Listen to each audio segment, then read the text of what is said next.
Hey everyone, it's Shotzi for the Rough Cuts on Sunday. Today I'm going to be talking about two movies from the Austin Film Festival.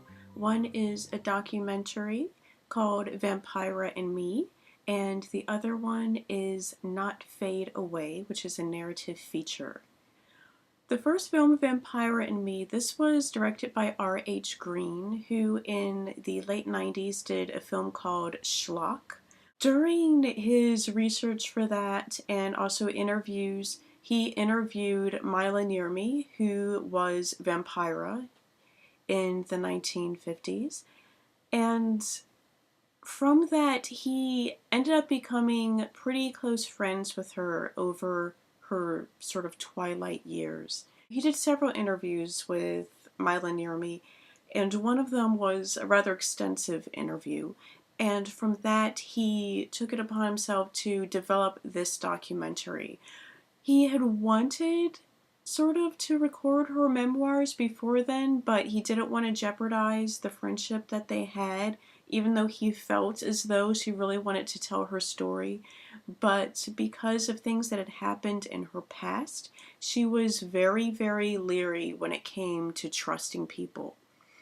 Mila Nurmi, she was born in Finland, and then she was mainly raised in Oregon.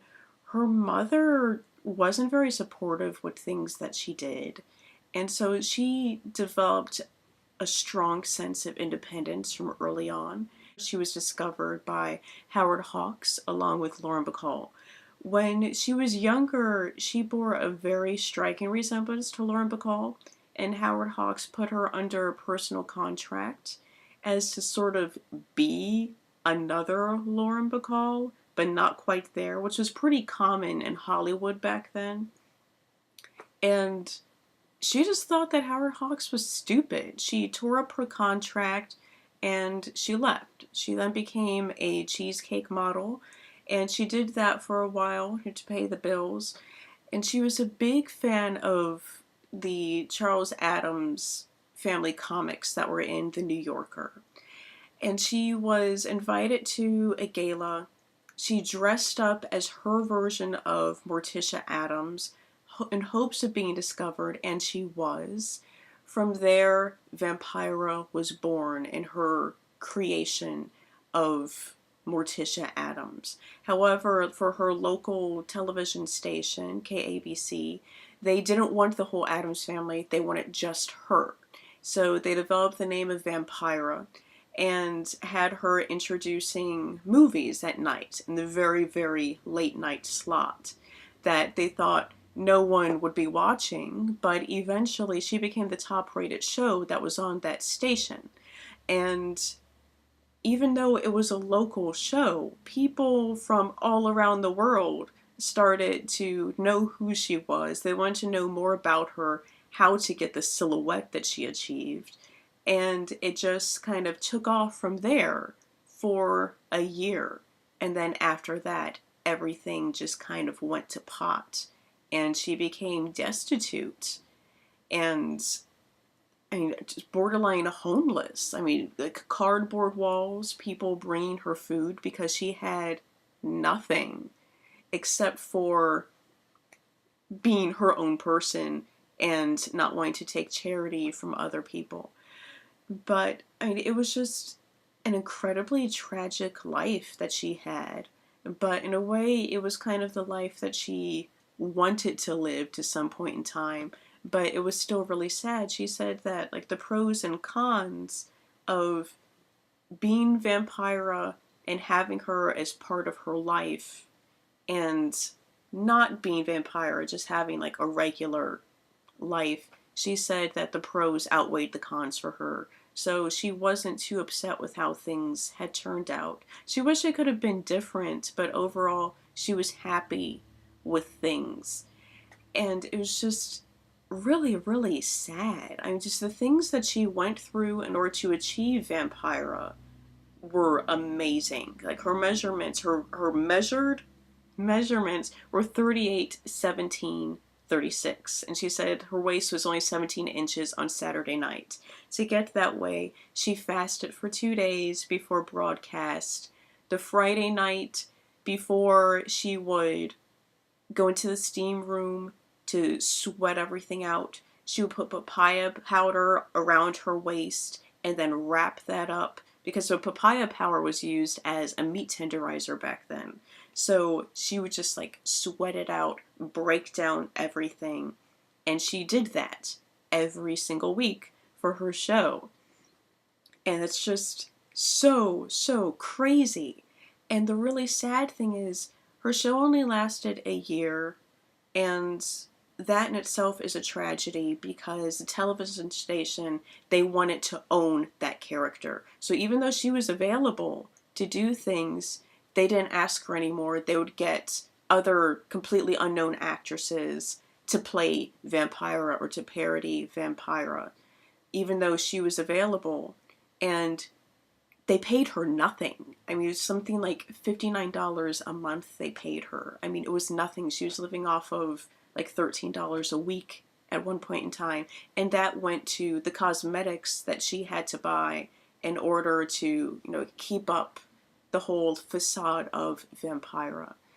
And it was just, it was sad. It was really sad. Because, I mean, Mila Nurmi, she was an incredibly amazing woman, vivacious, witty, and it really just funny.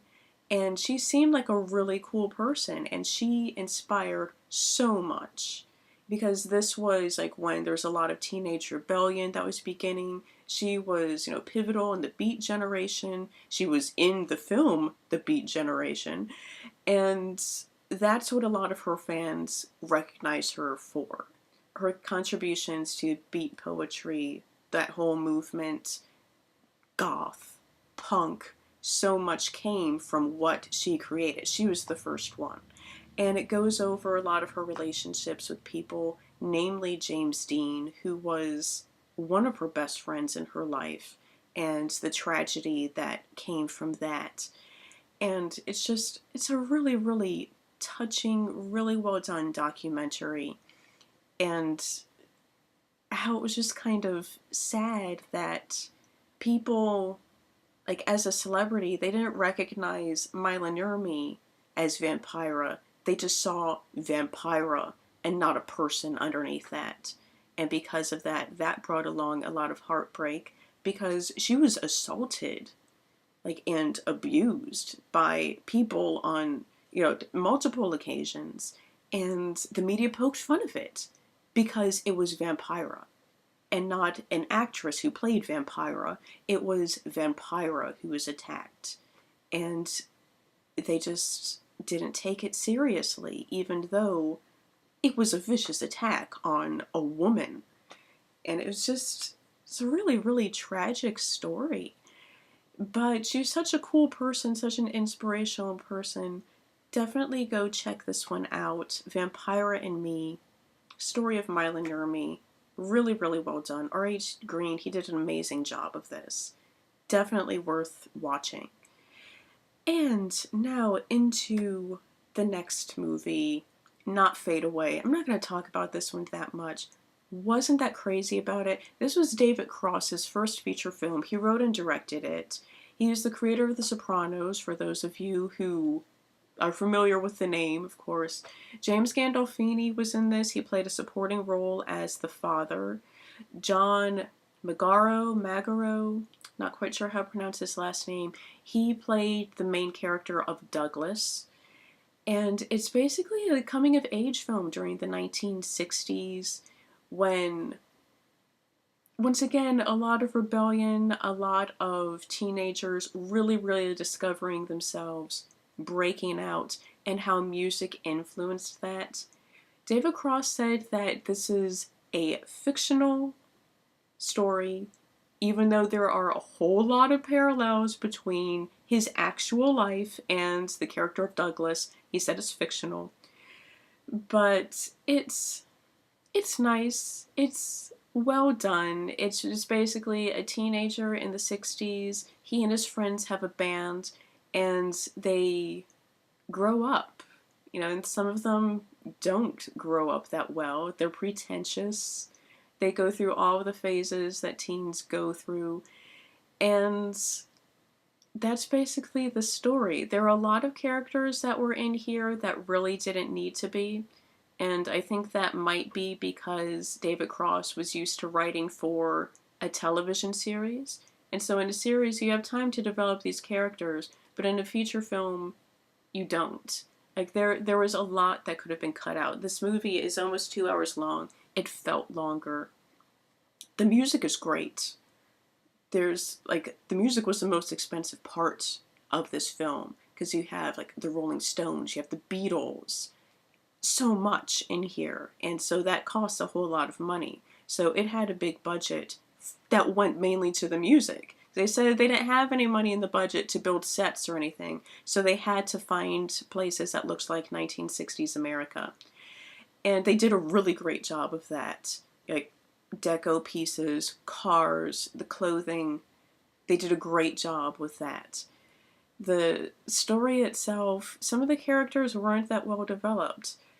John Magaro's portrayal of Douglas was amazing. Just really, really great job of developing the character. Just the story itself, it was very slow moving in some spots. You could have easily cut half an hour from this film, namely like the last 15 minutes of the movie. I thought didn't add anything at all to the story and seemed kind of pointless. That very end of the movie, most of us felt was just plain stupid. We didn't even understand why it was in there. It had 0 point whatsoever, and it just kind of made the whole thing seem corny.